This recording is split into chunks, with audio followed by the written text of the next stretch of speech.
There's no need to ask veteran columnist George Will where he stands. He's the author of a new book called The Conservative Sensibility. Our senior contributor, Ted Koppel, found him as outspoken and amiable as ever. This is continuing election night coverage, the 80 vote. Have you ever noticed that George Will is essentially unchanged from the way he looked 40 years ago? Commentary by George Will. There's George. I think what you're seeing is a change of ideas. The country. By way of comparison, one of the interesting things that we're going to be watching. look at the anchorman on the right. The progress that outfits like Moral Majority or Nick. And here they are again just the other day. Our interest, it's a baseball, and it has the Constitution of the United States on it. More. The years have definitely taken their toll on the other fellow, but George? Almost eerie, isn't it? His politics, like his appearance, essentially unchanged. George is this conservative rock, unmoved by the chaos raging around him. Thank you very much. When President and Mrs. Reagan came to dinner at George's house, which they did with some regularity, it marked a near-perfect intersection between Republican power and conservative ideology. Today, conservatism is, frankly, a persuasion without a party. Now, there are worse things. It's not a terrible orphan in a windy, cold world. It's a proud profession, and it will find new advocates. None more devoted than George. President of the United States of America, Donald J. Trump. Although he would be the first to acknowledge that the political winds, especially within the Republican Party, have shifted. I have written approaching 6,000 columns since 1973. And if power is properly defined as the ability to achieve intended effects, I've got no power that I can see. The country resolutely refuses to do what I tell it to do. What George is telling the country in this conversation is not to vote again for Donald Trump. So if you're not going to vote for Donald Trump, who's left? In the binary choice, and it will be a binary choice in 2020, it seems to me, if you're a conservative, and if you can assume, and it's a rash assumption, Republican control of the Senate, so that not much will happen, it seems reasonable to begin to heal our political culture by replacing the current president. George concedes that the president has appointed some solid conservative judges, but gives him little or no personal credit. Congratulations.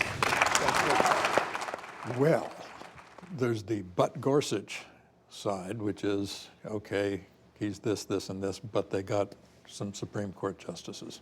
No small thing. No small thing, but it's really not his judgment. He outsourced that to the Federalist Society, of which I'm a proud member, and they produced the kind of list they would have produced for any Republican president, and he, in an almost unprecedented act of good judgment, decided to follow their lead. You're going to question the motivation, or you're going to relish the results? Relish the results. There you go.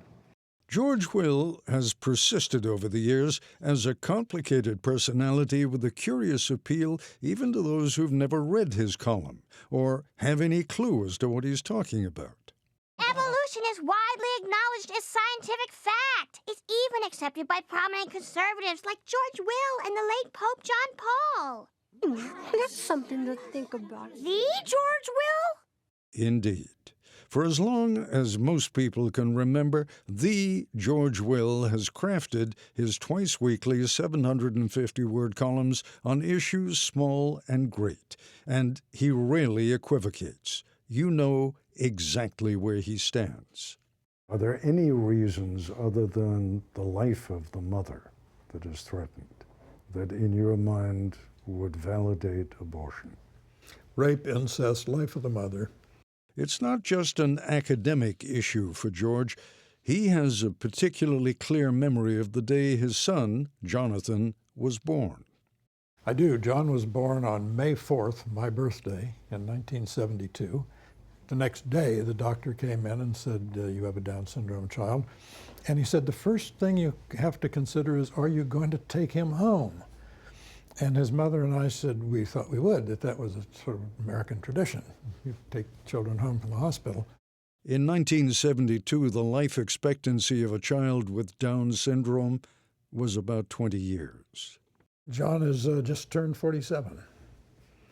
I'm bound to say that most people, when they become pregnant with a Down syndrome child-to-be, today get them aborted, which I think is a shame. I think the world would be a nicer, sweeter, happier place if there were more people like John. John has a job these days working in the clubhouse of the Washington Nationals baseball team.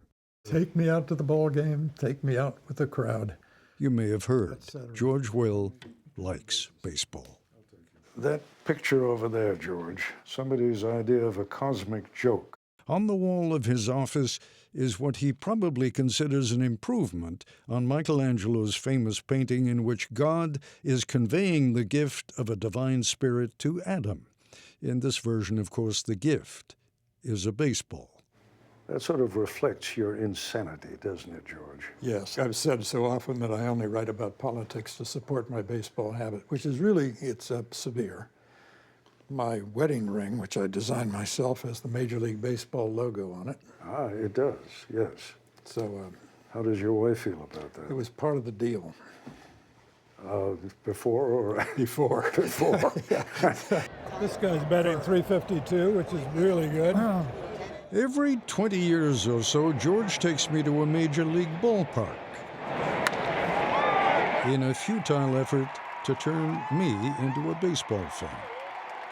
Did you ever play the game? Briefly and very badly for the Mittendorf Funeral Home Panthers, a little league team in Champaign, Illinois.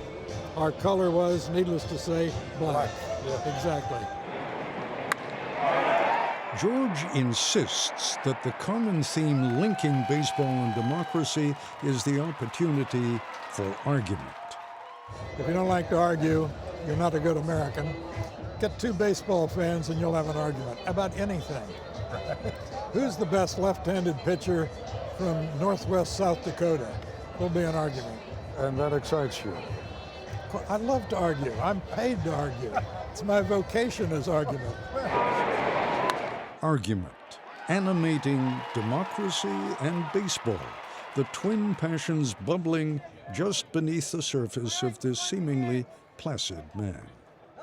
Which actually raises a question I meant to ask you before anyway. Your notion of God. Are you a believer? No. No. Atheist or agnostic? I have described myself as an amiable, low-voltage atheist. But you have no sense of eternity in that? No. This is enough. This is it. That's right. 750 words? 750 words and I'm out of here. Got it.